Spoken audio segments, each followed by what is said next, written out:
दोस्तों, आज मैं इंग्लिश सब्जेक्ट लेके आया हूँ। इंग्लिश की बात लोग कम करते हैं, लेकिन मैं इंग्लिश की बात ज़रूर करूँगा क्योंकि वो तो स्कोरिंग सब्जेक्ट होता है। ज़्यादातर लोग इसको क्वालिफाई नहीं कर पाते हैं। इंग्लिश की वजह से कई पेपर्स को क्वालिफाई नहीं कर पाते हैं। तो चलिए इंग्लिश से शुरुआत करते हैं। थोड़ा सा ध्यान करिए, इतना कठिन नहीं है। पहला क्वेश्चन है, she has been studying dash 2 hours. तो ये डैश की जगह पे हम लोग क्या भरेंगे?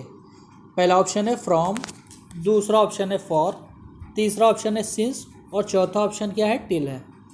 तो ये जो सेंटेंस लिखा है शी हैज़ बीन स्टडिंग, तो हैज़ बीन का मतलब ये प्रेजेंट परफेक्ट कॉन्टीन्यूअस टेंस है।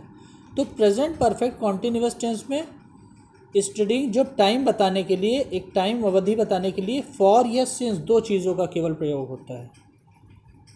कितनी चीज़ों का प्रयोग होता है दोस्तों?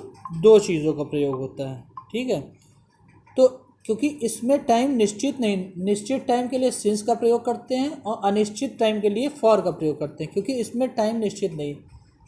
She has been studying 2 hours. 2 hours कौन से 2 आवर्स? ये तो नहीं पता कि सुबह के 2 आवर्स की शाम के 2 आवर्स, तो इसमें फॉर लगेगा।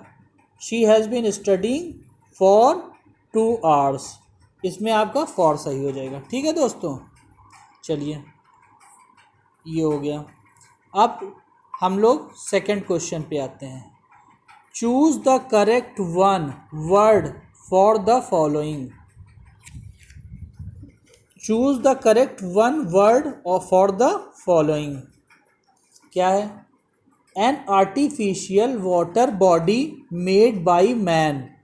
An artificial water body made by man मतलब एक कृत्रिम जो पानी की चीज़ बनाई जाती है, वो आदमी द्वारा बनाई जाती है कृत्रिम चीज़, उसको क्या कह सकते हैं? ए स्विमिंग पूल, बी सी है रिवर और डी है क्या? ओशन। सी देखिए तो ये तो सब, सी तो नेचुरल है, रिवर भी नेचुरल है, ओशन भी नेचुरल है। इसमें जो ए स्विमिंग पूल है, स्विमिंग पूल को आदमी ने बनाया है। ठीक है, तो इसमें आर्टिफिशियल बॉडी मतलब कृत्रिम चीज़। कृत्रिम चीज़ दोस्तों क्या हो गई, ये बता सकते हैं? कृत्रिम चीज़ आपकी हो गई स्विमिंग पूल। तो स्विमिंग पूल वाला ऑप्शन रेडी करते हैं। ठीक है, ओके। अब दोस्तों आपसे एक रिक्वेस्ट ज़रूर है, प्लीज़ प्लीज़ प्लीज़ इस चैनल को सब्सक्राइब करें, शेयर करें, लाइक करें ज़्यादा से ज़्यादा। मैं ज़्यादा से ज़्यादा मैटर लाने की आपके लिए आगे से आगे कोशिश करता रहूँगा। अभी मैंने शुरुआत की है, तो शुरुआत में मेरा साथ दीजिए कम से कम थोड़ा आगे बढ़ने के लिए। ठीक है, अब तीसरे क्वेश्चन पे हम आ जाते हैं। Select the correct plural form of calf. Calf मतलब क्या? बछड़ा होता है ना। तो काफ की जो प्लूरल फॉर्म, बहुवचन जिसको हिंदी में कहते हैं, इंग्लिश में एक वचन सिंगुलर और बहुवचन इंग्लिश में प्लूरल कहलाता है। तो काफ का जो बहुवचन होगा वो प्लूरल होगा, तो कौन क्या होगा? पहला काफ से, बी काफ से और सी काफ से, D none of the above. ठीक है, तो इसमें हमारा जो बी ऑप्शन होगा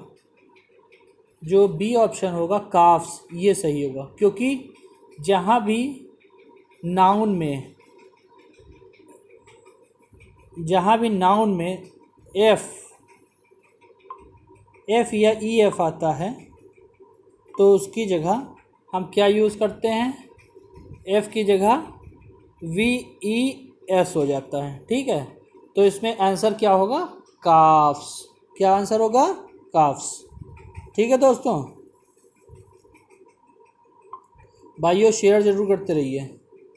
बड़ी उम्मीदें हैं आप लोगों से कि मैं भी आगे बढ़ूं और आप लोगों की भी नॉलेज बढ़े और मैं भी आपके साथ साथ थोड़ा सा आगे बढ़ जाऊं।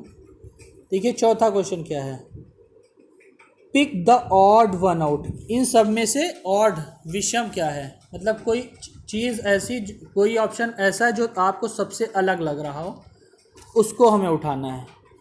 देखिए कितने ऑप्शन हैं आपके पास।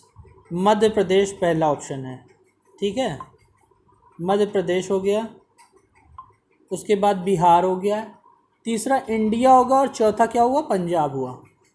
तो इसमें भाइयों देखिए ऐसा है ना कि मध्य प्रदेश क्या है, इंडिया का एक राज्य है, बिहार क्या है, इंडिया का एक राज्य है, पंजाब क्या है, इंडिया का एक राज्य है। ये 3 राज्य हैं और चौथा खुद इंडिया है, ये एक देश है, बाकी तीनों क्या हैं, राज्य हैं।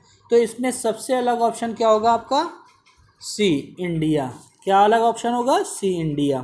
ठीक है, अब इस क्वेश्चन को ख़त्म करते हैं, उसके बाद अब आते हैं 5th क्वेश्चन पे। हम लोग आते हैं 5th क्वेश्चन क्या कह रहा है आपका। 5th क्वेश्चन क्या कह रहा है, देखिए, select the correct preposition to complete the sentence. Select the correct preposition to complete the sentence. अब देखिए सेंटेंस क्या है, सुनिए ध्यान से। My class teacher prefers coffee dash tea. अब डैश की जगह क्या भरना है, वो 4 ऑप्शन आपको दिए हुए हैं। पहला ऑप्शन है क्या है, टू, दूसरा ऑप्शन क्या है, इन, तीसरा ऑप्शन क्या है, विथ, चौथा ऑप्शन क्या है, भाइयों, ऑन। ठीक है, तो जहाँ भी प्रेफर आता है उसके बाद कौन सा प्रीपोजिशन लगता है, कंपैरिजन में कौन सा प्रीपोजिशन लगता है, टू। कौन सा प्रीपोजिशन लगता है, टू। ठीक है, तो यहाँ पे क्या हो जाएगा, my class teacher prefers coffee to tea. ठीक है दोस्तों, ये क्लियर हो गया ना। अब 6th क्वेश्चन पे आ जाते हैं हम लोग। Which of the following sentence is not correct. क्या क्वेश्चन है, which of the following sentence is not correct.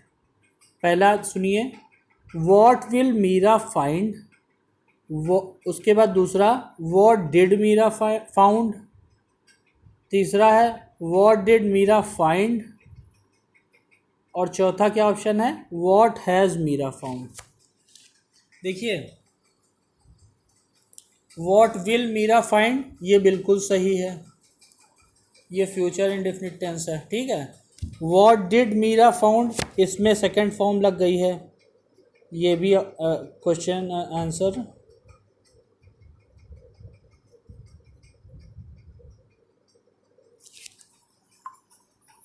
एक minute, what did Meera found जो लगा हुआ है ये गलत है आपका, क्योंकि वॉट डिड मीरा जब ये आपका इंडेफिनिट या इंटरोगेटिव सेंटेंस होता है तो इसमें फाउंड नहीं लगता है, इसमें फाइंड का यूज़ होता है। वॉट डिड मीरा फाइंड ये सही है, वॉट हैज़ मीरा फाउंड ये भी सही है, तो इसमें नॉट करेक्ट क्या हो जाएगा, वॉट डिड मीरा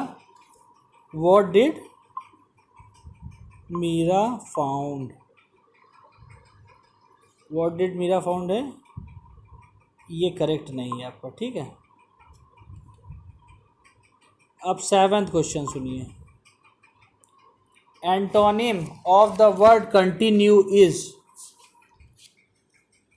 देखिए, इसमें कंटिन्यू जो है उसका विपरीतार्थक शब्द क्या होगा, कंटिन्यू का उल्टा क्या होगा, कंटिन्यू का उल्टा क्या होगा भाई, समझ रहे हैं इस चीज़ को। पहला है रेगुलर, दूसरा डिसकंटिन्यू, तीसरा है अप्रूव, चौथा क्या है, नन ऑफ द अबव। भाई कंटिन्यू है तो उसका डिसकंटिन्यू होगा, सीधी सी बात है। कंटिन्यू का रेगुलर भी नहीं हो सकता ना, डिसकंटिन्यू होगा। ठीक है, डिसकंटिन्यू को हम क्लिक करते हैं, उसके बाद हम आगे चलते हैं। ठीक है दोस्तों, अब 8th क्वेश्चन क्या है, हु रोट दिस बुक। क्या है, हु रोट दिस बुक। पहला ऑप्शन है by whom, is this book written, मतलब हु रोट दिस बुक, इसका हमें पैसिव बनाना है, तो कौन सा ऑप्शन सही होगा? By whom is this book written, by whom was this book written, by whom will this book be written, by whom would this book be written. देखिए एक चीज़ समझिए, ये पास्ट इंडेफिनिट टेंस है, ठीक है। तो इसका जो ऑप्शन सही होगा वो, क्योंकि बी जो होता है, बी वर्ब होता है, उसका past participle form was verb होता है। तो जिसमें देखिए वाज और वर नाम की हेल्पिंग वर्ब होगी, तो वही आंसर सही होगा। तो इसमें क्या है, बी ऑप्शन सही है, by whom was this book written, यही ऑप्शन आपका सही होगा। चलिए अब 9th क्वेश्चन पे आते हैं। Select the correct degree of comparison to complete the sentence. सही डिग्री आप चूज़ करेंगे कि कौन सी डिग्री लगेगी, प्रेजेंट पार्टिसिपल, पास्ट पार्टिसिपल, या आपका प्रेजेंट पार्टिसिपल लगेगा या पास्ट पार्टिसिपल लगेगा, ठीक है, ये देखना है आपको। अब Delhi is dash than many other cities, ठीक है, डैश की जगह पे क्या यूज़ होगा, बिग, बिगर, बिगेस्ट, मोर बिगर, ठीक है। अब चूज़ कीजिए ऑप्शन, क्या लग सकता है इसमें। दिल्ली इज, इसमें देखिए कंपेयर हो रहा है, दिल्ली इज, इसमें देखिए बड़ा है, बिगर, बिगर देखो क्योंकि कंपैरिजन हो रहा है इसलिए इसमें क्या लगेगा, बिगर, क्या लगेगा भैया, बिगर। बिगेस्ट तो सुपरलेटिव डिग्री हो जाती है, ठीक है, तो इसलिए इसमें बिगर लगेगा।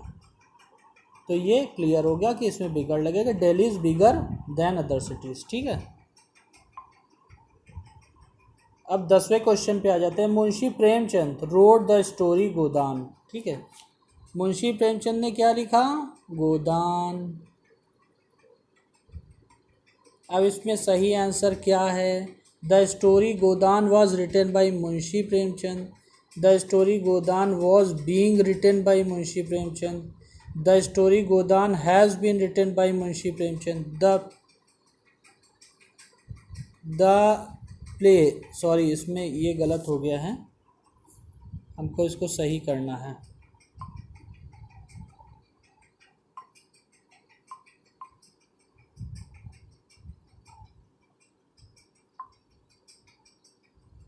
इसको सही करना है हमको,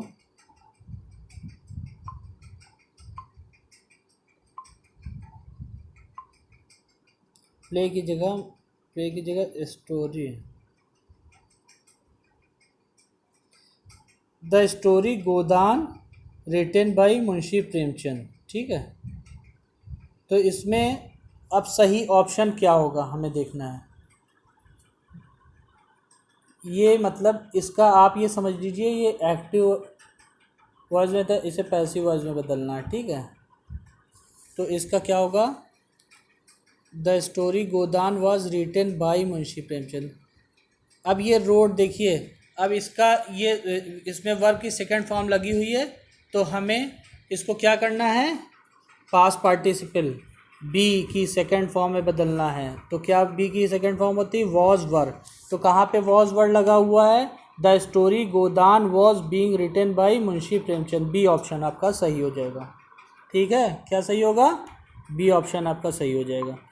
तो ये अब आज का पेपर यहीं पे हम लोग कंप्लीट करते हैं, ठीक है दोस्तों।